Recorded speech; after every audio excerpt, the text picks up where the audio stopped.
Alright, this is Andrew Jolly with Toyota Home Inspections.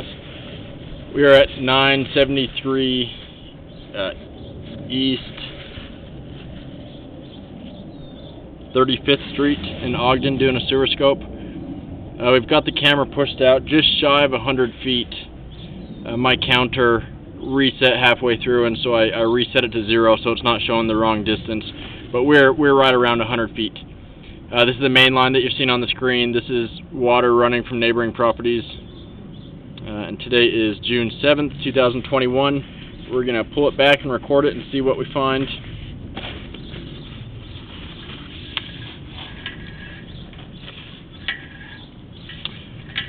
So right off the bat, it looks like this house has a liner installed.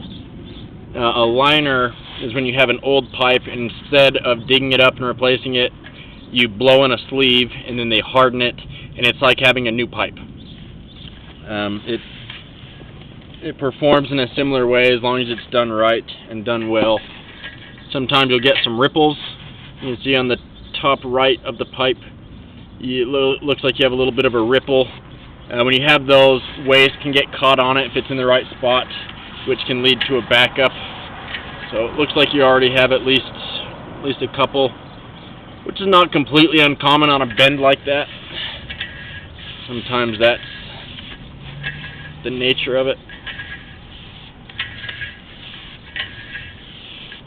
Here's some PVC. PVC is a plastic line.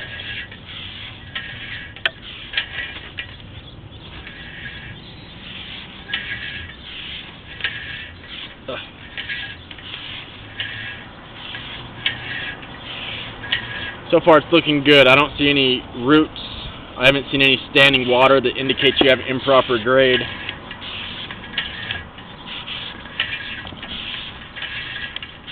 The way this house is set up, the sewer line underneath 977 wraps through the crawl space.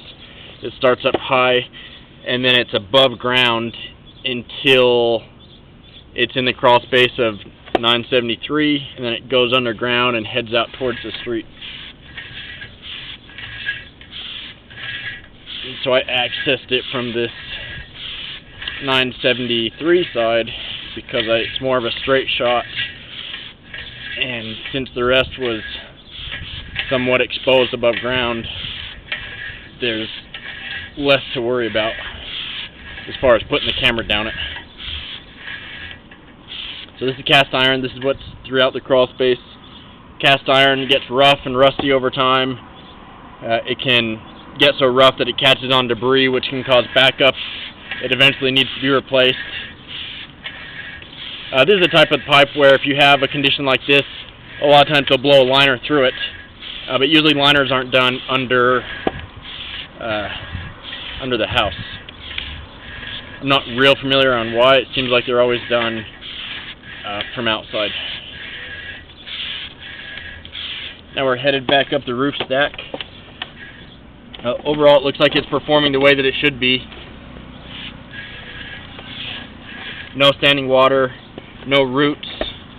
I didn't see any significant offsets.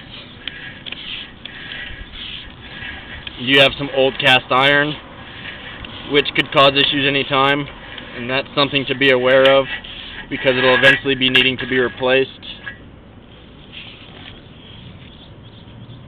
But it's nice that some updates have already been made in the form of the liner.